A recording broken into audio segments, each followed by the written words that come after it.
আসসালামু আলাইকুম। ফিফা বিশ্বকাপের ৪৮টা দল চূড়ান্ত হয়ে গেছে। এই ৪৮টা দল ১২টা গ্রুপে বিভক্ত হয়ে গ্রেটেস্ট শো অন আর্থে পার্টিসিপেট করতে যাচ্ছে। সবচাইতে বড় শকিং ব্যাপার হচ্ছে ইতালি কিন্তু বিশ্বকাপ খেলতে পারছে না। যদিও ইতালির র্যাঙ্কিংটা ১২, অর্থাৎ ফিফা র্যাঙ্কিংয়ে ইতালির র্যাঙ্কিংটা ১২ থাকা সত্ত্বেও ইতালি বিশ্বকাপ খেলতে পারছে না। এই ভিডিওটাতে আমি ৪৮টা দলকে সিরিয়াল ওয়াইজ আলোচনা করতে চাই, অর্থাৎ ফিফা র্যাঙ্কিংয়ে কার সিরিয়াল কত, একদম ১ থেকে ৮৫ পর্যন্ত সিরিয়ালের দলগুলো ফিফা বিশ্বকাপে পার্টিসিপেট করছে, তাদের র্যাঙ্কিং ওয়াইজ আলোচনাগুলো করতে চাই। ১ নম্বর যে দলটা এই মুহূর্তে ফিফা র্যাঙ্কিংয়ে আছে, তারা বিশ্বকাপ খেলছে, তা হচ্ছে ফ্রান্স। ২ বারের বিশ্বকাপ চ্যাম্পিয়ন। ৯৮ সালে তারা ফিফা বিশ্বকাপ চ্যাম্পিয়ন হয়েছিল, ২০১৮ সালে তারা ফিফা বিশ্বকাপ চ্যাম্পিয়ন হয়েছিল। সেই দলটা ১ নম্বর র্যাঙ্কিং বিরাজ করছে এই মুহূর্তে ফিফা র্যাঙ্কিংয়ে। কাগজে কলমে ফ্রান্স বেশ ফেভারিট, পুরো টুর্নামেন্টের সবচেয়ে শক্তিশালী একাদশ হয়তোবা, এবং স্কোয়াডে বিশ্বমানের তারকারা রয়েছেন। কিলিয়ান এমবাপ্পে আছেন, অ্যাটাকিং সাইডের নেতৃত্বে আক্রমণ ভাগটা বেশ ভয়ঙ্কর। তবে ২০২৪ সালের ইউরোতে ফ্রান্সের পারফরমেন্সটা কিন্তু আশানুরূপ হয়নি। দ্বিতীয় দেশমের এটা শেষ টুর্নামেন্ট, এখন তিনি সবকিছুকে এক সুতোয় গাঁথতে পারবেন কিনা সেটাই মূলত দেখার বিষয়। ফিফা র্যাঙ্কিংয়ে ২ নম্বর অবস্থায় বিরাজ করছে স্পেন। আমাদের বেড়ে ওঠার দিনগুলোয় স্পেন কিন্তু বেশ অপ্রতিরোধ ছিল। ২০০৮ সালের ইউরো, ২০১০ সালের ফিফা বিশ্বকাপ চ্যাম্পিয়ন। আমার কাছে মনে আছে সেই দলটার আসলে লাইন আপটা এরকম ছিল, একটু স্মৃতিচারণই করতে চাই। ইকার ক্যাসিয়াস বল দিতেন পিকেকে, পিকে দিতেন পুয়োলকে, পুয়োল দিতেন ক্যাপডেভিলাকে, ক্যাপডেভিলা আবার ওই পাশ থেকে ক্রস করে মারতেন রামোসকে, আবার রামোস থেকে পিকে, পিকে থেকে পুয়োল, সামনের দিকে বল বাড়ালে সেই জায়গাটা দেখা যেত জাবি আলোনসো আছেন, জাবি আলোনসো দিতেন জাবিকে, জাবি দিতেন ইনিয়েস্তাকে। এইভাবেই খেলা চলতো। ডেভিড ভিয়া ছিলেন সেই জায়গাটা আক্রমণ ভাগে, তার সঙ্গে সঙ্গী হিসেবে তখন ছিলেন ফ্যাব্রিগাস, ওই সময়টাই ছিলেন, ইভেন সে সময়টা ফার্নান্দো তোরেসও ছিলেন। সবকিছু মিলে স্পেনের ওই টিমটা আমার কাছে একদম আমাদের বেড়ে ওঠার দিনের সময়ের স্পেন টিম, তো এটা অনেক বড় ইমোশনাল একটা জায়গা। এবং জাবি আলোনসো সেই টিমটাতে আমার সবচাইতে ফেভারিট প্লেয়ার ছিলেন। গোলকিপিং এন্ডে বেশ কম্পিটিশনটা ছিল সেই সময়। পেপে রেইনা ছিলেন, তিনিও খুব ফর্মে ছিলেন, ভিক্টর ভালদেস ছিলেন, তারা বেস্ট ইলেভেনের সুযোগ পেতেন না। ইকার ক্যাসিয়াসই বেস্ট ইলেভেনের গোলকিপার ছিলেন, বাট বাকি দুজনও খুব পটেনশিয়াল গোলকিপার ছিলেন। বাট এবারের স্পেন টিমটাকে নিয়ে একটু আলোচনা করতে চাই। এবারের স্পেন টিমটাতে ফিফা র্যাঙ্কিংয়ে ২, শুরুতে কেউ খুব একটা গুরুত্ব দেয় নাই, তবে ইউরো ২০২৪ যত এগিয়ে ছিল স্পেন ততই প্রমাণ করেছিল যে তারাই সেরা। তরুণ আক্রমণ ভাগ এখন বেশ পরিপক্ক হচ্ছে এবং সেটাই প্রতিপক্ষের জন্য খুব ভয়ঙ্কর একটা ব্যাপার। ফিফা র্যাঙ্কিংয়ে ৩ নম্বর অবস্থানে রয়েছে আর্জেন্টিনা, যারা গতবারের বিশ্ব চ্যাম্পিয়ন। লিওনেল মেসি এই দলটাতে রয়েছেন। মেসির বয়স এখন ৩৯, সেটা একটা ফ্যাক্টর হতে পারে কিনা, তবে সবসময় আমরা জানি যে লিওনেল স্কালোনি এবং মেসির জুটিটা কিন্তু সবসময় বেশ ট্যাকটিক্যাল। তবে এই দলটাতে অনেক তরুণ ফুটবলার আছেন যারা ইম্প্যাক্ট জেনারেট করতে পারেন।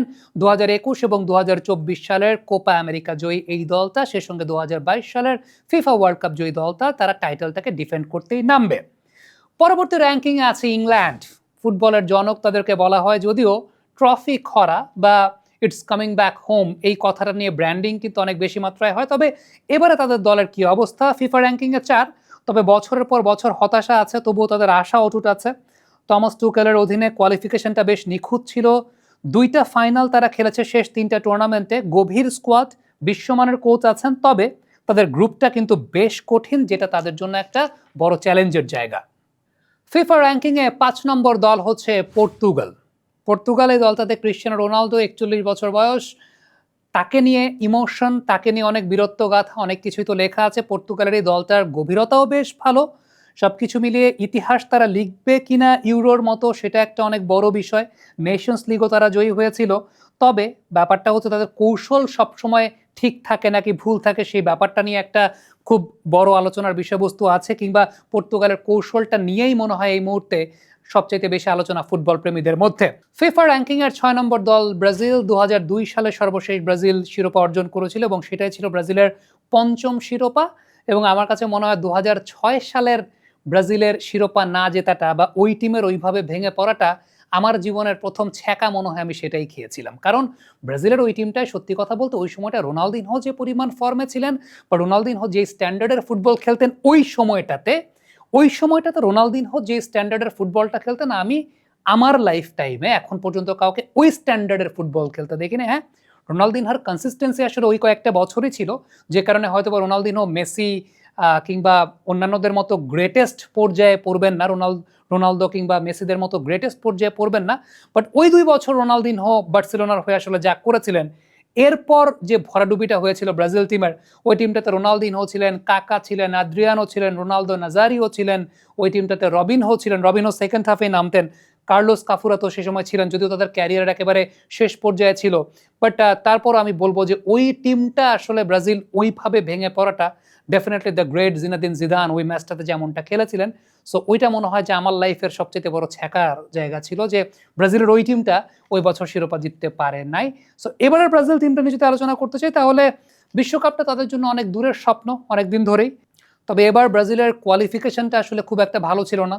বেশ আমার কাছে মনে হয় যে বিশৃঙ্খল একটা লাইন আপ ব্রাজিলের দেখতে পেয়েছি, খুব ইনকনসিস্টেন্ট। বাট এই মুহূর্তে আসলে ব্রাজিলের কোচ একটা অনেক বড় ফ্যাক্টর হতে পারে কিনা, কার্লো আনচেলত্তি তিনি কোচ হিসাবে আছেন এবং এটাই হয়তো বা ব্রাজিলের এই মুহূর্তে সবচাইতে বড় আশা ভরসার জায়গা যে কার্লো আনচেলত্তির ম্যাজিকে ব্রাজিল এই বছর কিছু একটা করতে পারেন কিনা।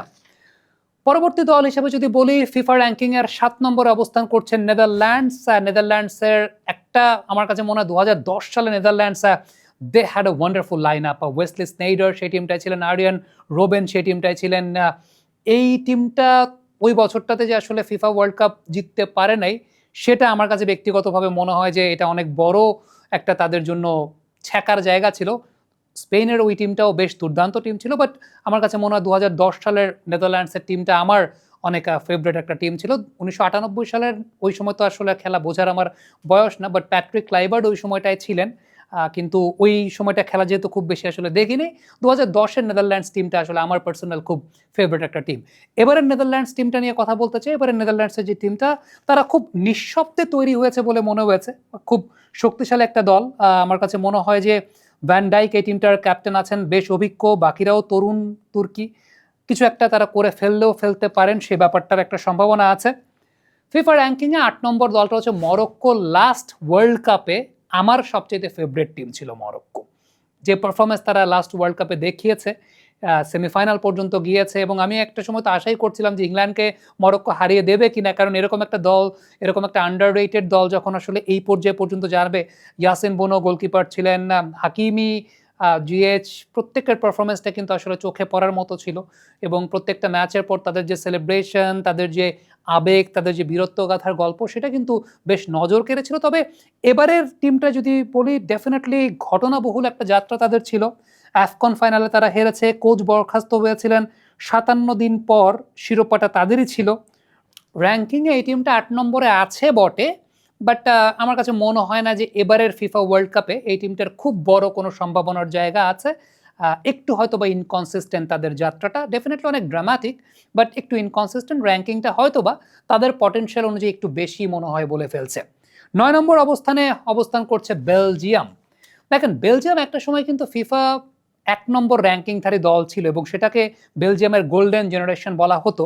এই মুহূর্তে বেলজিয়াম দলটাকে নিয়ে যদি একটু ছোট্ট করে আলোচনা করি, তাহলে যে বিষয়টা বলতে হবে সেটা হচ্ছে তাদের গোল্ডেন জেনারেশন এই মুহূর্তে শেষের পথে। কেভিন ডি ব্রুইনার খুব সম্ভবত এটা শেষ বিশ্বকাপ, তবুও জেরেমি ডোকুর মতো নতুন তারকারা আছেন যারা হয়তোবা কিছুটা আশা জাগাচ্ছেন। তারপরে বলবো যে বেলজিয়ামের যেটা গোল্ডেন জেনারেশন ছিল, সেই বেলজিয়ামের গোল্ডেন জেনারেশনের তুলনায় এই টিমটার শক্তিমত্তা আগের 2টা ফিফা বিশ্বকাপের চাইতে একটু কম, ডেফিনেটলি একটু কম। পরবর্তী র্যাঙ্কিংধারী টিম হচ্ছে জার্মানি।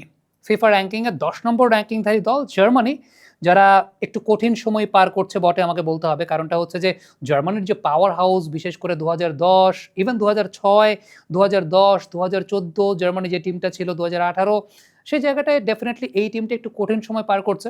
আমার মনে আছে 2006 বিশ্বকাপে যে বলটা ছিল সেটার নাম ছিল টিম জেস্ট, এবং এই টিম জেস্ট বলটা একটু বেশি লাফাতো আর কি। ফিলিপ লাম প্রথম গোলটা দিয়েছিলেন জার্মানির হয়ে এবং এরপরে 3 নম্বর কোস্টারিকার সঙ্গে খুব সম্ভবত 5-3 গোলে জিতেছিল জার্মানি এবং লাস্টের যে গোলটা দিয়েছিলেন টরস্টেন ফ্রিংস একদম মাঝমাঠ থেকে, আমি একদম আমার স্মৃতির গল্পটা আপনাদের সঙ্গে শেয়ার করছি।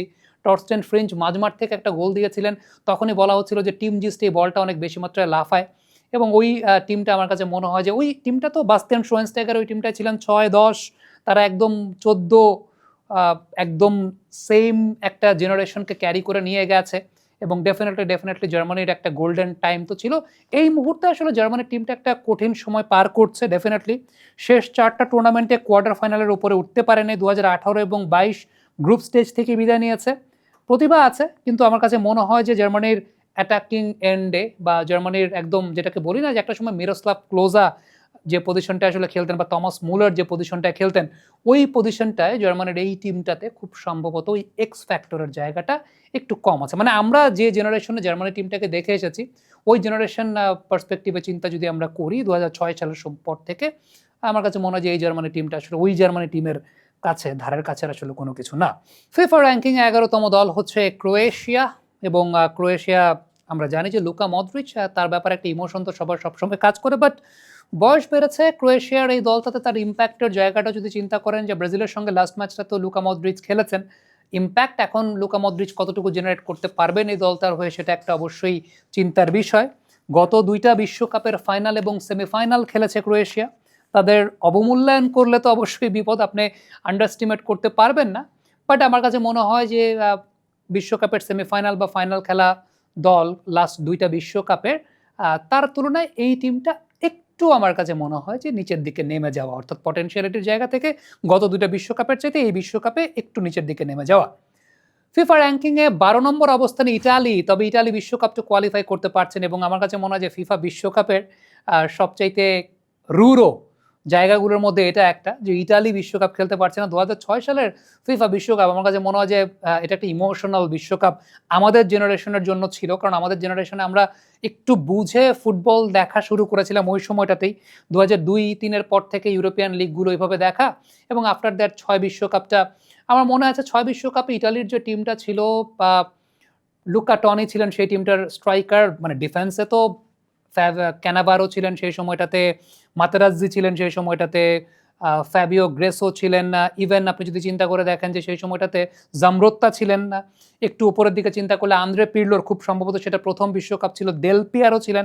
আমার একটা প্লেয়ারের কথা খুব মনে পড়ে, সেটা হচ্ছে মাউরো ক্যামেরোনেসি, এবং প্রত্যেকটা ম্যাচেই ক্যামেরোনেসি এই প্লেয়ারটা বেশ ইম্প্যাক্ট জেনারেট করেছিলেন।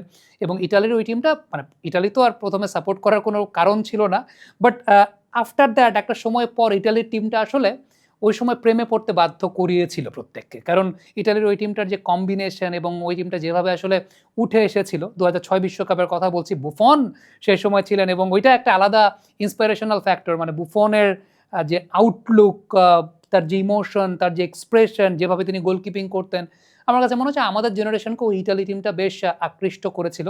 এবং এরপরে খুব সম্ভবত ফ্যাবিও ক্যানাভারোকে রিয়াল মাদ্রিদ নিয়েছিল। বাবা, এত এনার্জি কই পাও? এই পাওয়ার চুমুকে অ্যাকশন। আমি যদি ভুল না করে থাকি, অনেকদিন তো আসলে ফুটবল ওইভাবে দেখা হয় না, ক্যানাভারোকে রিয়াল মাদ্রিদ নিয়েছিল, এবং মাতেরাজ্জিকে জিদান একটা ঢুস দিয়েছিলেন, মাতেরাজ্জি সেই টিমটা ছিল। জামরোত্তা নিজের এন্ডে যতটা ডিফেন্সে থাকতেন ততটা বেশি আসলে ওপরের এন্ডেই তাকে বেশি দেখা যেত ওই টিমটাতে। ক্যামেরোনেসের কথা তো আমি বলছিলাম, লুকা টনি ছিলেন স্ট্রাইকার হিসাবে। সো ওই টিমটা, ড্যানিয়েল দি রজি ছিলেন সেই টিমটাতে, দেল পিয়ারো সাবস্টিটিউট নেমে গোল টোল করতেন। সো সেই ইটালি টিমটা নাই, এটা ডেফিনেটলি মানে ইটালি টিমের যে এই যে একটা ছন্দ পতনের জায়গা, সেটা তো অবশ্যই এটা আমাদের জন্য ভক্ত হিসাবে খুব বেশি মাত্রায় একটা মানে কষ্টের বিষয়।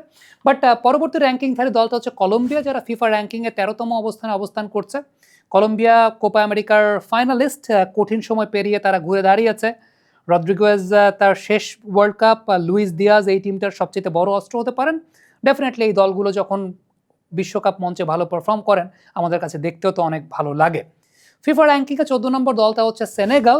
2002 বিশ্বকাপে যতটুকু মনে করতে পারি, প্রথম ম্যাচে তারা হারিয়েছিল ফ্রান্সকে, এবং এল হাজি দিউফ সেই সময়টাতে, মানে আমরা তো ইমিডিয়েটলি পরের সময়টাতে খুব বুঝে ফুটবল দেখা শুরু করেছি, তো সো এরপরে এল হাজি দিউফকে নিয়ে অনেক বেশি মাত্রায় আলোচনা হয়েছিল, যে তিনি তখন ইংলিশ প্রিমিয়ার লিগ খেলতে গিয়েছিলেন।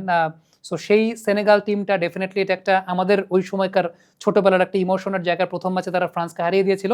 সেনেগালের এই টিমটা নকআউট রাউন্ডে তারা থাকে, মানে ওঠে, পরবর্তী রাউন্ডে ওঠে যখনই তারা ওয়ার্ল্ড কাপ খেলে, নকআউট রাউন্ডে তারা খেলে। এবারের টিমটাতে সাদিও মানে আছেন, নিকোলাস জ্যাকসন আছেন, প্রিমিয়ার লিগের তারকারা।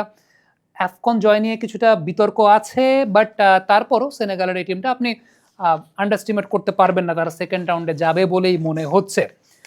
মেক্সিকো, তাদের ফিফা র্যাঙ্কিংটা 15, তারা সরাসরি কোয়ালিফাই করছে বিকজ দে আর দ্য হোস্টস। দ্বিতীয় রাউন্ডের একটা অভিশাপ তো তাদের তো সবসময় থাকে বা আছে, 2022-এ সেটা ভাঙার বদলে গ্রুপ থেকে তারা বিদায় নিয়েছিল। ঘরের মাঠে ব্যর্থতা মানেই তো একটা অবশ্যই বিপর্যয়, তরুণ গিলবার্তো মোরা নতুন আশা জাগাবেন কিনা। দেখেন মেক্সিকো টিম নিয়ে আমি যদি আমার একটা পার্সোনাল স্মৃতির কথা বলি, তাহলে একটা মুভি ছিল গোল। গোল 1, 2, 3 তিনটা ভার্সন আছে। গোল 3 তে সান্তিয়াগো মিউনেজ তিনি মেক্সিকো টিমের হয়ে পরবর্তী সময়ে খেলেছিলেন এবং মেক্সিকোর টিমে যদি আপনি বলেন যে রাফায়েল মার্কুয়েজ ছিলেন ওই টিমটাতে, মানে যে সময়টায় আমরা আমাদের ছোটবেলার জেনারেশন ছিল, রাফায়েল মার্কুয়েজের কথা খুব বেশি মনে পড়ে। বাট মেক্সিকো টিমটা নিয়ে যদি আপনি যদি চোখটা বন্ধ করে বলেন, আমার কাছে মনে হয় ওই ফিকশনাল ক্যারেক্টার যেটা সান্তিয়াগো মিউনেজ, ওই সান্তিয়াগো মিউনেজটাই আমার চোখে সবচাইতে বেশি ভেসে ওঠে আর কি, যে ওকে মেক্সিকোর প্লেয়ার তো সান্তিয়াগো মিউনেজ। এনিওয়েজ, মেক্সিকোর এই টিমটা কেমন পারফর্ম করবে আসলে খুব বেশি আশা রাখা যায় না। আমেরিকা, মার্কিন যুক্তরাষ্ট্র ফিফা র্যাঙ্কিংয়ে 16 নম্বর র্যাঙ্কিংধারী দল, তারাও কিন্তু সরাসরি কোয়ালিফাই করছে because they are also the hosts. পারফরমেন্সটা কিন্তু তাদের সাম্প্রতিক সময়ে ওঠানামার মধ্যেই গেছে। মরিসিও পচেত্তিনো নতুন দিশা দিতে শুরু করেছেন, এই টিমটার কোচ তিনি কিছুটা ভালো পারফর্ম তারা করেছেন। ঘরের মাঠটাই এটা তাদের সবচেয়ে বড় শক্তির জায়গা বলে হতে পারে। ফিফা র্যাঙ্কিংয়ে 17তম দল হচ্ছে উরুগুয়ে। উরুগুয়ে টিমের আমাদের জেনারেশনের সবচাইতে মানে প্রথম যে নামটা চলে আসে সেই প্রথম নামটা হচ্ছে Diego Forlan. Diego Forlan, after that তো লুইস সুয়ারেজ তারা তো ছিলেন, এডিনসন কাভানি তারা ছিলেন, বাট ডিয়াগো ফোরলান যখন ম্যানিউতে খেলতেন, সেই 2005-2006 এর কথা আমি বলছি, তখন থেকেই ডিয়াগো ফোরলান আসলে কোন দেশের প্লেয়ার? ওকে, তিনি উরুগুয়ের প্লেয়ার। তাইলে কি করতে হবে? 2010 বিশ্বকাপে উরুগুয়ে টিমটাকে খুব ভালো মতো দেখতে হবে, এরকম একটা ব্যাপার আমাদের মধ্যে তখন ছিল। কারণ ফোরলান এর আগে ম্যানিউতে খেলেছিলেন এবং তখন ম্যানিউয়ের তিনি নিয়মিত প্লেয়ার ছিলেন। তখন থেকে ফোরলানকে দেখা বা ফোরলানের প্রতি একটা ইমোশন জন্মানো। তার আগে উরুগুয়ে দুইবার বিশ্বকাপ জিতেছে। প্রথম বিশ্বকাপ উরুগুয়ে জিতেছে, সেটা অবশ্যই একটা হিস্ট্রির ব্যাপার। তবে মাঝখানে উরুগুয়ের একটা অনেক বড় সময় ছিল যেখানে হয়তোবা তারা খুব নিয়মিতভাবে ওয়ার্ল্ড কাপ মঞ্চে খুব ভালো করতে পারেনি। But Diego Forlan 2010 FIFA world কাপে হোয়াট হি ডিড, আমার কাছে মনে হয় যে ইট ওয়াজ টু গুড। যদিও পরবর্তী সময় তারা খুব বেশি পর্যন্ত কোয়ালিফাই করতে পারে না। এই টিমটার এবারকার যে টিমটা আছে, এই টিমটার প্রিপারেশন খুব একটা ভালো তো বলা যাচ্ছে না। বড় হার আছে, ড্র আছে। কোয়ালিফাইংয়ে তারা আর্জেন্টিনাকে হারিয়েছে, ব্রাজিলকে হারিয়েছে, সেটা অবশ্যই একটা আশার সঞ্চার করছে। এবং মার্সেলো বিয়েলসার এই দলটা অপ্রত্যাশিত হলেও হতে পারে, কারণ উরুগুয়ে সবসময় চমক দিতে অভ্যস্ত এবং তাদের ফুটবল নেচারের মধ্যে এক ধরনের চমক দেওয়ার ব্যাপার আছে। আর রিসেন্টলি কোয়ালিফাইংয়ে তারা আর্জেন্টিনা ব্রাজিলকেও হারিয়েছে, সেটাও কিন্তু তাদের জন্য একটা অনেক বড় ফ্যাক্টর হতে পারে। 18 নম্বর দল ফিফা র্যাঙ্কিংয়ে জাপান। জাপান এই বিশ্বকাপে পার্টিসিপেট করছে। এশিয়ার তো একটা অবশ্যই গর্বের জায়গা যে এই দলটা প্রতি সময় পার্টিসিপেট করে, এই দলটা সবসময় একটা পটেনশিয়ালিটির জায়গা আছে। তবে এই টিমটার সবচেয়ে বড় ফিচারের জায়গা, লাস্ট 10টা ম্যাচে মাত্র 3টা গোল তারা হজম করেছে। তাদের ডিসিপ্লিন আছে, গতি আছে, ট্যাকটিক্স আছে। সো জাপানের এই দলটাকে ইতিহাস গড়তে পারে কিনা, এই দলটাকে একদম ম্যাক্সিমাম পজিশন রিচ করতে পারে কিনা, সেটা অবশ্যই একটা দেখার বিষয় থাকবে। ফিফা র্যাঙ্কিংয়ের 19তম দল হচ্ছে সুইজারল্যান্ড। সুইজারল্যান্ড নিয়ে খুব বেশি ইমোশন, খুব বেশি স্মৃতি আমার অন্তত নাই। এবারের বিশ্বকাপের দলটাকে নিয়ে কথা বলতে চাই। সবসময় কনসিস্টেন্ট থাকে। 2025 সালে তারা কিন্তু অপরাজিত, বেশ সংগঠিত একটা দল, বিপজ্জনকও হয়। এখন পর্যন্ত অপরাজিত 2025 সালে, আমি যদি সেটা আপনাকে বলি। সো এই বিষয়টাই কিন্তু জানান দিচ্ছে যে আসলে এই দলটার অবস্থা কেমন। ফিফা র্যাঙ্কিংয়ে 20 নম্বর দল বিশ্বকাপে নাই, সো সেই ব্যাপারে কথা বলে লাভ নাই। 21 নম্বর দলটা ইরান। 21 নম্বর দল পার্টিসিপেট করবে কিনা সেটা এখন পর্যন্ত আমরা জানি না। ইরান, আমি যতক্ষণ এই ভিডিওটা করছি ততক্ষণ পর্যন্ত ফিফা যে লিস্টটা দিয়েছে সেই লিস্টে তো ইরান আছে, সো সেটা একটা বিষয়। খেলবে কিনা সেটা তো আসলে আমরা জানি না। স্কোয়াডটা অভিজ্ঞ, এক্সপিরিয়েন্স একটা টিম আছে, সো তালিকায় তাদেরকে রাখতে হচ্ছে। ফিফা র্যাঙ্কিংয়ের 22তম দলের নাম হচ্ছে টার্কি, তুরস্ক। তুরস্ককে নিয়ে আমাদের প্রথম স্মৃতি, প্রথম দেখেছিলাম তুরস্ক টিমকে 2002 বিশ্বকাপে ব্রাজিলের সঙ্গে ম্যাচে। স্কুলে ছিলাম, আব্বা এসে বলল যে ব্রাজিল তো 1-0 গোলে পিছায় আছে। ওকে, কোন টিমের সাথে তুরস্ক, এরা আবার কে, ফুটবল খেলে? মানে তখন তো ছোট ছিলাম আসলে, তখন জানতাম না। ব্রাজিল 1-0 গোলে পিছায় আছে। আফটার দ্যাট বাসায়, স্কুল থেকে কাছেই বাসায় যখন গেলাম তখন দেখলাম যে এর মধ্যে ব্রাজিল একটা গোল শোধ করেছিল। রোনালদো নাজারিয়া খুব সম্ভবত গোল দিয়েছিলেন কিনা আমার মনে, তবে রিভালদো অ্যাক্টিং করছিল, এটা আমার মনে আছে। রিভালদো অ্যাক্টিং করে একটা পেনাল্টি নিয়েছিল, সেটা আমার মনে আছে। আর ওই টিমটাতে হাসান সাস ছিলেন, ওই টিমটার স্ট্রাইকার হাসান সাস ছিলেন। উমিদ দালাওয়া নামে একটা প্লেয়ার ছিলেন। আর হাকান সুকার নামে একটা প্লেয়ার ছিলেন। এই তিনটা নাম আমি মনে করতে পারি, কারণ এই তিনটা নামকে পরবর্তী সময়ে দেখেছি। হাসান সাস টেকো মাথার প্লেয়ার ছিলেন। আমার সেমিফাইনাল ম্যাচে মনে আছে ড্যানিয়েলসন খুব ক্যাত্রামি করতেছিলেন এবং হাসান সাস তারে মনে একটা ট্যাকেল করে লাল কার্ড পেয়ে খুব রাগান্বিত হয়ে তারপর মাঠ ছাড়ছিলেন, খুব সম্ভবত, যতটুকু ছোটবেলার স্মৃতি মনে করতে পারি। এবারে টিমটা নিয়ে কথা বলা যায়। এই টিমটা 21 নম্বর র্যাঙ্কিংধারী দল ফিফা র্যাঙ্কিংয়ের। তাদেরকে ডার্ক হর্স বলা যাবে। আক্রমণ ভাগটা ভালো, এন্টারটেইন করবে সেটা বোঝা যায়। তারা করে এন্টারটেইন ডেফিনেটলি, সেটা তো আমরা দেখি, বাট খুব বেশি আশা আসলে দেখি না। ফিফা র্যাঙ্কিংয়ের 23 নম্বর দল ইকুয়েডর। ডিফেন্সটা মারাত্মক, এবারের টিমের ডিফেন্সটা মারাত্মক, বেশ ভালো। সেটা একটা অবশ্যই তাদের প্লাস পয়েন্ট হতে পারে। এবং তাদের অন্যান্য বিষয়গুলো নিয়ে যদি আমরা কথা বলতে চাই, তাহলে যে বিষয়টা বলতে হবে সেটা হচ্ছে 18 ম্যাচে মাত্র 5 গোল হজম করেছে, বেশ কার্যকর ফুটবল তারা খেলে। সো এই টিমটাও বেশ ভালো জায়গায় যাওয়ার একটা সম্ভাবনা আছে। পরবর্তী র্যাঙ্কিংধারী দল, এবং সেটা ফিফা র্যাঙ্কিংয়ের 24 র্যাঙ্কিংধারী, সেটা হচ্ছে অস্ট্রেলিয়া। অস্ট্রেলিয়ার এই টিমটা ইউরোতে বেশ ভালো চমক দেখিয়েছিল, বাট পরবর্তী সময় তারা হোঁচট খেয়েছে। র্যাঙ্কিংয়ের অধীনে দ্রুত আক্রমণাত্মক ফুটবল তারা খেলে। আমি যে আবারও বললাম যে এই টিমগুলো ভালো করলে পরে বা ভালো করতে দেখলে পরে ভালো লাগে। ডেফিনেটলি আমার কাছে মনে হয় যে তারা এই ফিফাতে বেশ ভালো চমক দেখাতে পারে। ফিফা র্যাঙ্কিংয়ের 25তম দল হচ্ছে সাউথ কোরিয়া, এবং সাউথ কোরিয়াও এই বিশ্বকাপে আছে। সাউথ কোরিয়াকে নিয়ে আমার প্রথম স্মৃতি যদি আপনি আমাকে বলেন, তাহলে বলবো 2002 ফিফা বিশ্বকাপে আমি প্রথম গোল্ডেন গোল কাকে বলে সেটা ওই বিশ্বকাপে জেনেছিলাম। ইটালির সঙ্গে ম্যাচটা ছিল, ফ্রান্সিসকো টোট্টি সেই টিমটাই ছিলেন। 2-1 গোলে জিতেছিল গোল্ডেন গোলে। আনজান হোয়াং ওই প্লেয়ারটার নাম ছিল যিনি গোল্ডেন গোল করেছিলেন। এবং ওই প্লেয়ারটাকে নিয়ে আরও স্পেসিফিকভাবে কেন মনে আছে, আফটার দ্যাট প্রথম আলোতে একটা আর্টিকেল এসেছিল যে তিনি সামরিক প্রশিক্ষণে যাচ্ছেন।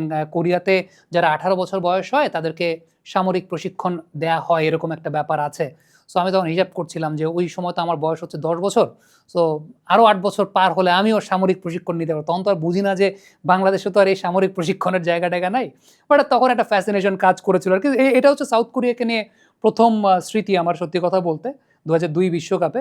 তো ওইটাই তখন চিন্তা করছিলাম যে আর 8 বছর পরে আমিও সামরিক প্রশিক্ষণ নিতে পারবো। তবে এই টিমটাও ডেফিনেটলি এশিয়ার একটা অনেক বড় গর্ব। 2002 বিশ্বকাপে এই টিমটা বেশ ভালো পারফর্ম করেছিল, এবং এবারও তাদের পটেনশিয়ালিটি আছে বেশ ভালো পারফর্ম করার। এই দলটার সন হিউং মিং এই টিমটার সবচেয়ে বড় স্টার, বাট এই টিমটাকে ডেফিনেটলি একসঙ্গে খেলতে হবে। কোলাবোরেশনটা খুব জরুরি, কোলাবোরেশনটা থাকলে এই টিমটা হয়তো বা বেশ ভালো করতে পারে। ফিফা র্যাঙ্কিংয়ের 26 নম্বর দলটা কোয়ালিফাই করছে না, বা 26 নম্বর দলটা থাকে নাই, ফিফা ওয়ার্ল্ড কাপ খেলছে না, সো তাদেরকে নিয়ে কথা বলে লাভ নেই। 27 নম্বর দলটা যারা আছেন ফিফা র্যাঙ্কিংয়ে, তারা হচ্ছে অস্ট্রেলিয়া। অস্ট্রেলিয়া এশিয়ার প্রতিনিধি হিসেবেই তারা খেলেন, এবং কোয়ালিফিকেশনটা খুব বেশি সহজ ছিল না। অনেকগুলো ম্যাচ তারা ড্র করেছিলেন, তবুও জাপানকে হারানোর মতো পারফরমেন্স তারা করেছেন। টিমটা সংগঠিত, তরুণ কিছু প্লেয়ার আছেন যাদেরকে হয়তো ভবিষ্যতের কাণ্ডারি বলা হচ্ছে। ফিফা র্যাঙ্কিংয়ের 28 নম্বর দলটার নাম হচ্ছে আলজেরিয়া। আলজেরিয়া টিমের ব্যাপারে আমি সর্বপ্রথম কীভাবে জানেন? জিনেদিন জিদানের আসল বাড়ি হচ্ছে আলজেরিয়া। সো এইটাই একটা আর্টিকেল খুব সম্ভবত প্রথম আলোতে পড়েছিলাম ছোটোবেলায় থাকতে, যে জিনেদিন জিদানের আসল বাড়ি হচ্ছে আলজেরিয়া। তো তখন আমি আলজেরিয়া টিমের ব্যাপারে আসলে সর্বপ্রথম জেনেছি যে ওকে ঠিক আছে, there is a team called Algeria. এরপরে মনে হয় যখন ফিফা 2006 কম্পিউটারে খেলা শুরু করলাম, তখন মনে হয় আলজেরিয়া টিম নিয়ে কিছু ম্যাচ খেলেছিলাম। তো এবারে টিমটা নিয়ে একটু আলোচনা করতে চাই। বেশ ভালো কোয়ালিফিকেশন তাদের হয়েছে। 28 নম্বর র্যাঙ্কিংয়ের দল। রিয়াদ মাহরেজ আছেন এই টিমটাতে। নতুন প্রজন্ম তৈরি হচ্ছে, গ্রুপ পর্ব পেরোনো সম্ভব বলে আমার কাছে মনে হয় তারা যে গ্রুপে আছে, বাট এর চাইতে বেশি এক্সপেকটেশন আসলে এই টিমটা খুব বেশি করবে কিনা আই ডোন্ট নো। ফিফা র্যাঙ্কিংয়ের 29 নম্বর দলটার নাম হচ্ছে মিশর। ডেফিনেটলি মোহাম্মদ সালাহ এই টিমটায় আছেন। অনেকের ইমোশন এই টিমটার জন্য কাজ করবে বা করে সেটা আমরা জানি। বিশ্বকাপে সাফল্য তো অবশ্যই নাই, ইতিহাসে এটা অবশ্যই একটা অনেক বড় নাম, মিশরের ইতিহাস অনেক বড়। মোহাম্মদ সালাহর উপর পুরো টিমের আশা, তবে ভাগ্যটা খুব বেশি বদলাবে কিনা as a world cup nation আমি জানি না, সেটা হতে পারে আবার নাও হতে পারে। ফিফা র্যাঙ্কিংয়ে 30 নম্বর দলটার নাম হচ্ছে কানাডা। তারা হোস্ট নেশন। এই টিমটার কন্ডিশন যদি একটু আলোচনা করতে চাই, তাহলে 2022-এ 3 ম্যাচে 3টে হেরেছিল। এবার ঘরের মাঠে নতুন একটা আক্রমণাত্মক স্টাইল তাদের আছে। জোনাথন ডেভিড রয়েছেন, আলফোনসো ডেভিস রয়েছেন, স্পিড এবং স্কিলের একটা সমন্বয় আছে, বাট তারপরেও কতটুকু যেতে পারে সেটা একটা বিষয়। ঘরের মাঠ অবশ্যই একটা অ্যাডভান্টেজ থাকবে। ফিফা র্যাঙ্কিংয়ের 31 নম্বর দলটা হচ্ছে নরওয়ে। নরওয়ের এই টিমটা কেমন পারফরমেন্স করে সেটা একটা দেখার বিষয় থাকবে। কারেন্ট কন্ডিশনটা যদি বলি, 28 বছর পর তারা বিশ্বকাপে ফিরেছে। কোয়ালিফিকেশনে 8 ম্যাচে 8 জয়, 37টা গোল করেছে। আর্লিং হালান্ড গোল মেশিন, অবশ্যই ডার্ক হর্স। আর্লিং হালান্ডকে আপনি বিশ্বকাপের মঞ্চে দেখবেন আফটার 28 ইয়ার্স তারা ওয়ার্ল্ড কাপ মঞ্চে এসেছে। আর্লিং হালান্ডকে দেখা যাবে। ডেফিনেটলি এই টিমটার উপর সবার একটা নজর থাকবে, সবার একটা দৃষ্টি থাকবে। দেখা যাক তারা কেমন পারফর্ম করে। ফিফা র্যাঙ্কিংয়ের 32 নম্বর দল কোয়ালিফাই করতে পারে নাই, সো আমরা 33 নম্বর দলের দিকে যাই। 33 নম্বর দল হচ্ছে পানামা, যারা এই বিশ্বকাপ খেলতে এসেছে। পানামা টিমটার কম্বিনেশন যদি বলি যে তাদের গ্রুপটা কঠিন, ইংল্যান্ড, ক্রোয়েশিয়া। সো আমার কাছে মনে হয় না যে এই টিমটা গ্রুপ পর্ব পার হতে পারবে। ডেফিনেটলি তাদের কোয়ালিফিকেশন ভালো ছিল, কিন্তু খুব সম্ভবত এই টিমটা ফার্স্ট রাউন্ড পার করতে পারছে না। ফিফা র্যাঙ্কিংয়ের 34 নম্বর দল আইভরি কোস্ট। দিদিয়ার দ্রগবা, আমাদের সবার ইমোশন, আমাদের ওই জেনারেশনের সবার ইমোশন, যিনি একটা গৃহযুদ্ধ থামিয়ে দিয়েছিলেন। সেই আইভরি কোস্ট দলটা ওয়ার্ল্ড কাপ কোয়ালিফাই করেছিল প্রথম 2006 সালে। I can still remember the first match they played against Argentina. বাবা, এত এনার্জি কই পাও? এই পাওয়ারে পাওয়ার চুমুকে অ্যাকশন। সম্ভবত যতটুকু মনে করতে পারি। এবং আপনি যদি আমাকে বলেন ওই সময়টাতে মানে একদম ছোটই ছিলাম, স্কুলে পড়তাম, বাট টাকা জমিয়ে একটা টেলিভিশন কিনেছিলাম, দিদিয়ার দ্রগবার খেলা দেখবো, আইভরি কোস্টের খেলা দেখবো। সেটাও একটা অনেক বড় ইয়ের জায়গা ছিল, মানে একটা ইমোশনের জায়গা অবশ্যই ছিল। 6 বিশ্বকাপটা যতটুকু মনে করতে পারি সেই সময়টাতে। এবং আই এম নট শিওর প্রথম ম্যাচটা তারা আর্জেন্টিনার সঙ্গে খেলেছিল কিনা, আমি তো র্যান্ডমলি বলছি আমার স্মৃতির পাতা থেকে, বাট আর্জেন্টিনার সঙ্গে তাদের একটা ম্যাচ খুব সম্ভবত ছিল। I might be wrong, but Ivory কোস্টের ওই টিমটা বেশ মানে যেটা হয় যে দিদিয়ার দ্রগবা একটা অনেক বড় ইমোশনের জায়গা। এবারের টিমটাকে নিয়ে একটু আলোচনা করতে চাই। আইভরি কোস্টের এই টিমটা গ্রুপ পর্ব কখনো পেরোতে পারে নাই, তবে আফকন চ্যাম্পিয়ন, এবার তারা ইতিহাস বদলাতে পারবেন কিনা সেটা একটা অবশ্যই দেখার বিষয় আছে। ফিফা র্যাঙ্কিংয়ের 38তম দলটার নাম হচ্ছে সুইডেন, এবং সুইডেনের এই টিমটা কতটুকু ভালো পারফর্ম করতে পারবে সেটা একটা অবশ্যই চিন্তার বিষয়। প্লে অফে নাটক ছিল, তারপর বিশ্বকাপে জায়গা পেয়েছেন। আক্রমণে ইসাক একটা অনেক বড় ভরসার নাম হতে পারেন, গিউকারেস রয়েছেন। গড়পড়তা দল, বাট আমার কাছে মনে হয় যে তারা বিপজ্জনক হলেও হতে পারেন, বাট শিরোপা জেতার মতো দল আসলে না। ফিফা র্যাঙ্কিংয়ের 40 নম্বর দলটার নাম হচ্ছে Paraguay. Paraguay south American team, দীর্ঘ অপেক্ষার পর তারা ফিরেছে। ডিফেন্সটা ভালো, শক্ত, কিন্তু গোল কম, গোল তারা কম দেয়। তবে তাদেরকে হারানো কঠিন। তারা ড্রর জন্যই ম্যাক্সিমাম ম্যাচেস খেলে। এই বিশ্বকাপে কেমন পারফরমেন্স তারা করে সেটা অবশ্যই একটা দেখার বিষয় থাকবে। ফিফা র্যাঙ্কিংয়ের 41 নম্বর দল চেক রিপাবলিক। 2004 ইউরো মনে করতে পারি, স্কুলে পড়তাম। এবং ইউরোতে হয় কি, সাউথ আমেরিকান টিমগুলো নাই তো, সো তখন সবাই স্কুলের সবাই বিভিন্ন বিভিন্ন দল বেছে নেয়। আমার টিমটা 2004 ইউরোতে একটা ছিল পর্তুগাল আর একটা ছিল চেক রিপাবলিক। পাভেল নেদভেদ সেই টিমটায় ছিলেন, রজিনস্কি সেই টাইমটায় ছিলেন, লম্বা একটা প্লেয়ার ছিলেন কোলার খুব সম্ভবত নাম, সেই প্লেয়ারটাও ছিলেন। চেক রিপাবলিক আমার কাছে মনে হয় যে দে ওয়ার টু গুড। বিশেষ করে পাভেল নেদভেদ সেই সময়টায় আমাদের একটা অন্যতম গ্ল্যামারাস জায়গা ছিল দেখার জন্য যে নেদভেদ কেমন খেলে। থমাস রোজিনস্কি ওই প্লেয়ারটার কথাটাও আসলে মনে পড়ে। এবং they were very good. Milan Baros আরও একটা প্লেয়ার ছিলেন চেক রিপাবলিকের, যারা ওই সময়টাতে খুব ইম্প্যাক্ট জেনারেট করেছিলেন।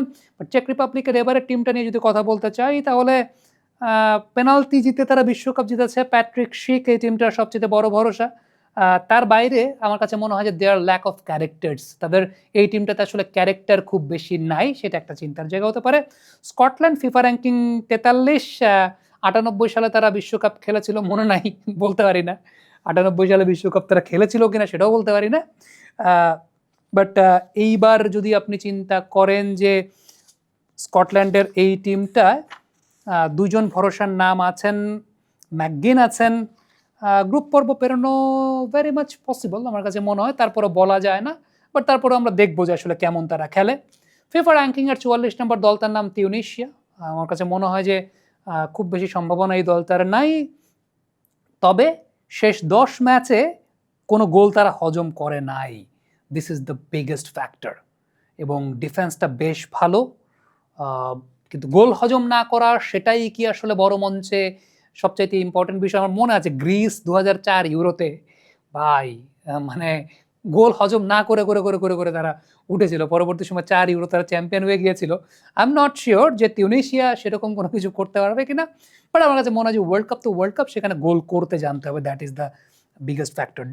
কঙ্গো ফিফা র্যাঙ্কিংয়ে 46তম দল, এবং আমার কাছে মনে হয় যে ইটস আ হিস্ট্রি যে কঙ্গো এবার ওয়ার্ল্ড কাপে পার্টিসিপেট করছে। 52 বছর পর তারা প্রত্যাবর্তন করছে ফিফা ওয়ার্ল্ড কাপে। কঠিন প্লে অফ ছিল, পেনাল্টি, এক্সট্রা টাইম সব পার করে এসেছে। আমার কাছে মনে হয় যে কঙ্গোর ফিফা বিশ্বকাপ যাত্রা নিয়ে এটা একটা আলাদা কন্টেন্ট ডিমান্ড করে, এবং I will try to make that. আমার কাছে মনে হয় যে কঙ্গোর ফিফা বিশ্বকাপ যাত্রা নিয়ে একটা কন্টেন্ট করতে পারি। ফিফা র্যাঙ্কিংয়ে 50 নম্বর দল, তার নাম হচ্ছে উজবেকিস্তান। প্রথম বিশ্বকাপ, দীর্ঘদিনের একটা অপেক্ষার অবসান তাদের মধ্যে আছে। উজবেকিস্তান টিমটা ইউথ পর্যায়ে কিন্তু বেশ ভালো পারফরমেন্স করে, সো এটা একটা ভবিষ্যতের ভালো সম্ভাবনার দিকে ইঙ্গিতটা দেয়। ফিফা র্যাঙ্কিংয়ে 55 নম্বর দল হচ্ছে কাতার। গত বিশ্বকাপের আয়োজক তারা ছিল, চমৎকার আয়োজন তারা করেছে। এশিয়ান কাপ জয় করেছে তারা 2বার, বাট আমার কাছে মনে হয় যে ওয়ার্ল্ড কাপ স্ট্যান্ডার্ডে খুব বড় সাফল্য পাওয়ার মতো কোনো দল তারা, সো এই দলটাকেও সম্ভাবনার দিকে রাখতে হচ্ছে, বাট খুব বেশি আশা করে লাভ নাই। ফিফা র্যাঙ্কিংয়ের 57 নম্বর দল হচ্ছে ইরাক। ড্রামাটিক একটা কোয়ালিফিকেশন ছিল, কোচ পরিবর্তন হয়েছে, দেন পারফরমেন্স ভালো হয়েছে, মানে সব কিছু মিলিয়ে they had a dramatic journey I guess through the world cup. Coach পরিবর্তন, শেষ মুহূর্তের গোল, সিনেমার গল্পকে আসলে হার মানায় আমার কাছে মনে হয়। বিশ্বকাপের আন্দাজে আমার কাছে এই গল্পগুলো সবসময় খুব ভালো লাগে, যে the way they have qualified, it's very dramatic, it's very cinematic, but দিন শেষে এরা আসলে বিশ্বকাপে খুব বেশি ইম্প্যাক্ট জেনারেট করতে পারে না, বাট তারপরও উইড লাভ টু সি যে তারা কেমন পারফর্ম করে। ফিফা র্যাঙ্কিংয়ের 60 নম্বর দল হচ্ছে সাউথ আফ্রিকা। সাউথ আফ্রিকা যে ফুটবল খেলে প্রথম জানছি 2010 সালে, কারণ 10 বিশ্বকাপের আয়োজক তারা ছিল, এবং আমাদের মনে হয় যে টিনেজ লাইফের শেষ বিশ্বকাপ দেখা, তো মানে ওই সময় তো এনথুসিয়াজমটা অনেক বেশি থাকে, জাবুলানি তখন বল ছিল, ওই ওয়ার্ল্ড কাপটাও একটা ইমোশনাল জায়গা। সাউথ আফ্রিকার এই টিমটা নিয়ে যদি আলোচনা করতে চাই, তাহলে 10-এর পর ফিরেছে, গ্রুপ পর্ব পেরোনোর স্বপ্নটা কতটুকু বাস্তব হবে আমি জানি না, আই এম নট শিওর। তবে ফিফা র্যাঙ্কিংয়ের 61তম দলটা হচ্ছে সৌদি আরব। প্রথম স্মৃতি যদি বলি মিরোস্লাভ ক্লোজা, যতটা সৌদি আরবের মানে ফুটবল ইতিহাস সম্পর্কে জেনেছি, তার চাইতেও বেশি সৌদি আরবের ফুটবল খেলা দেখে প্রথম জেনেছি মিরোস্লাভ ক্লোজার নাম। Back in 2002 Miroslav Klose hat-trick করেছিলেন ওই ম্যাচে, 7টা গোল খুব সম্ভবত দিয়েছিল সৌদি আরবকে Germany. So it was the first glimpse of Saudi Arab football team for me. এই টিমটা 2022 সালে আর্জেন্টিনাকে হারিয়েছে, সো একটা চমক কিন্তু তারা এবারও দিতে পারে, এবং ওই ম্যাচে হারার পর তারপরে আর্জেন্টিনা প্রত্যাবর্তন করেছে। সো আপনি ফিফাতে কোনো টিমকে আন্ডারস্টিমেট করতে পারবেন না, সৌদি আরবকে আন্ডারস্টিমেট করতে পারবেন না। আমার কাছে মনে হয় যে সৌদি আরবের এর আগের টিমটা যেরকম আর্জেন্টিনাকে হারিয়ে চমক দেখিয়েছিল, এবারও তারা কোনো চমক দেখাতে পারে, ডেফিনেটলি সম্ভব। ফিফা র্যাঙ্কিংয়ের 63তম দল হচ্ছে জর্ডান। এই বিশ্বকাপে তারা কেমন করতে পারে সে ব্যাপার নিয়ে আলোচনা করতে চাই। প্রথমবারের মতো তারা বিশ্বকাপ খেলতে এসেছে, ডেফিনেটলি তাদের জন্য এটা একটা অনেক বড় অর্জন। এশিয়ান কাপের ফাইনালিস্ট, অবিশ্বাস্য একটা যাত্রা ছিল। এখন তারা just happy to be there, নাকি they want to do something more, সেটাই অবশ্যই এই বিশ্বকাপে আমরা দেখব। ফিফা র্যাঙ্কিংয়ের 65 নম্বর দল বসনিয়া হার্জেগোভিনা। তারা শেষ মুহূর্তের নাটকীয়তায় কোয়ালিফাই করেছে, বাট আমি আবারও বলবো যে এই টিমগুলোকে ফিফা বিশ্বকাপে আসলে খুব বড় কোনো চমক তারা দেখাতে পারবে না, বাট ডেফিনেটলি পটেনশিয়াল অনুযায়ী ফুটবল খেললে তারা অবশ্যই অনেক বড় কিছু করতে পারে। সবচেয়ে বড় বিষয় যে ইটালিকে হারিয়ে এই টিমটা ওয়ার্ল্ড কাপে কোয়ালিফাই করেছে। So let's hope for the best, এই টিমটার কাছ থেকে বেস্ট পটেনশিয়াল পারফরমেন্স দেখতে পারি কিনা। তবে স্বপ্নের মতো একটা যাত্রা কেপ ভার্দের, ফিফা র্যাঙ্কিংয়ের 69 নম্বর দল। এই টিমটাকে নিয়ে একটা সিনেমাও হতে পারে। আমার কাছে মনে হয় যে এটা একটা dream come true moment for them, যে তারা বিশ্বকাপে পারফরমেন্স করছে। স্কোয়াডে বড় তারকা নাই, বাট আমার কাছে মনে হয় যে তার টিম কম্বিনেশন ইজ দেয়ার, এবং they have the courage to beat any side, এবং এই টিমটা কেমন খেলে সেটা দেখার জন্য তো অবশ্যই আমি থাকবো। ফিফা র্যাঙ্কিংয়ের 74 নম্বর দল, তার নাম হচ্ছে ঘানা। অনিয়মিত পারফরমেন্স, কোচ পরিবর্তন, খুব বেশি সম্ভাবনা থাকে না, বাট তারপরও এই টিমগুলো, আফ্রিকান টিমগুলো কিন্তু সবসময় চমক দেয়। ফিজিক্যাল ফুটবল তারা বেশ ভালো খেলে, স্কিলটাও ভালো থাকে। সেমেনিও, কুদুস তারা আছেন, মোমেন্টাম পেলে বেশ চমকে দিতে পারেন বলে আমার কাছে মনে হয়। আরেকটা টিম নিয়ে আমি খুব এক্সাইটেড, র্যাঙ্কিং নাম্বার 82 কুরাসাও। এই টিমটার নাম, এই দেশটার নামই আমি এই টিমটা কোয়ালিফাই না করলে হয়তো বা জানতাম না, এটা আমার জ্ঞানের স্বল্পতা হতে পারে। তবে যতটুকু স্টাডি করে দেখলাম এই টিমটার সম্পর্কে, ছোট দেশ, বড় স্বপ্ন, প্রথমবার বিশ্বকাপ পেয়ে এসেছে, একটা বিশাল অর্জন। একটা পয়েন্ট যদি পেতে পারে কোনোভাবে, ডেফিনেটলি সেটা একটা অনেক বড় অর্জনের খাতায় যুক্ত হবে।